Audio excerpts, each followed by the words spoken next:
Welcome to ETV India. आज हमारे साथ मौजूद हैं सिलमपुर विधानसभा के विधायक अब्दुल रहमान, जिन्होंने अभी हाल ही में आम आदमी पार्टी छोड़ और कांग्रेस पार्टी को ज्वाइन किया है।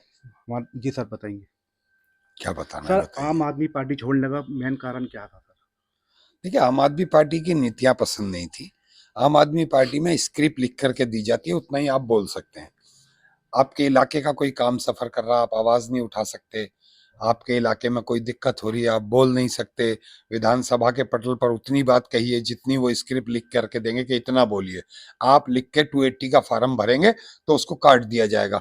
लेकिन मैंने जो फार्म भरे, मेरे यहाँ स्कूल की परेशानी थी, अस्पताल की परेशानी थी, मैंने कंटिन्यू विधानसभा के पटल पे बोला और खुली आवाज में बोला। वो चीज अरविंद केजरीवाल जी को पसंद नहीं थी, उसके चलते उन्होंने मेरा टिकट काटा।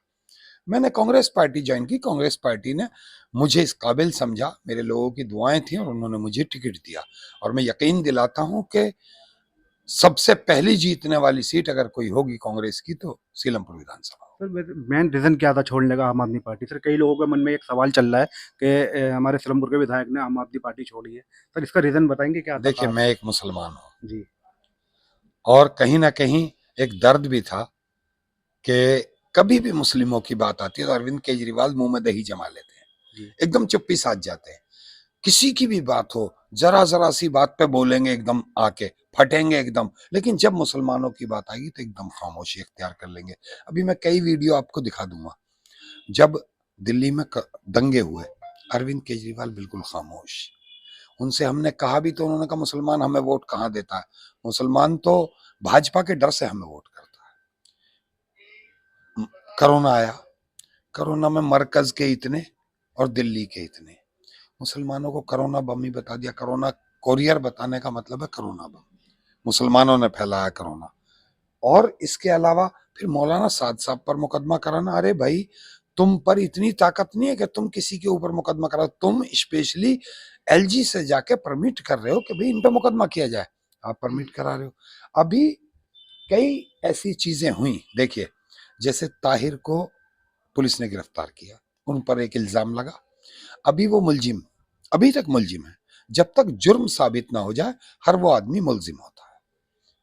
आपने 6 साल के लिए पार्टी से बाहर कर दिया। आसिम अहमद खान, आप जानते होंगे, जी। मंत्री थे। जी। और एक ऑडियो उनकी वायरल हुई, आपने फौरी तौर पर उनको 6 साल के लिए पार्टी से बाहर कर दिया, मंत्रालय छीन लिया। अभी रिसेंट तुम्हारे विधायक नरेश बालियान के साथ बदमाशों से साठ गांठ के 4 ऑडियो वायरल हुए। बदमाशों से वो कह रहे हैं कि आप उसे फोन करो व्यापारी को, फिर वो उससे बात कर रहे हैं व्यापारी से कि इतने में नहीं, इतने में करा दूंगा, है ना। उसके बाद पुलिस ने उनको गिरफ्तार कर लिया। अरविंद केजरीवाल के मुंह से 2 शब्द नहीं फूटे। एक आदमी नरेश यादव, जो महरौली से विधायक हैं, कुरान की बेहुरमती करने के इल्जाम में उन पर मुकदमा चला।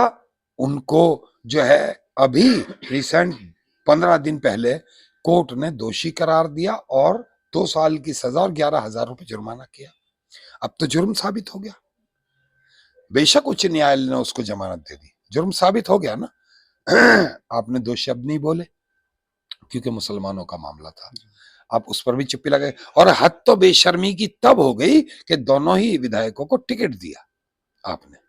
तो इंतहा है उनकी बेशर्मी की। और मुसलमान बखूबी दिल्ली का आज उनको समझ रहा है, फ्री की रेवड़ियां खाने वाला नहीं है। अल्हम्दुलिल्लाह, मुसलमान को अल्लाह ने इतनी अक्ल सलीम दी है कि खरीद कर रेवड़ी खा सकता है। अरविंद केजरीवाल की फ्री की रेवड़ियों की मुसलमानों को जरूरत नहीं। Thank you. बहुत बहुत शुक्रिया। दिल्ली से मोहम्मद तनवीर, कैमरामैन शीनू मदन के साथ।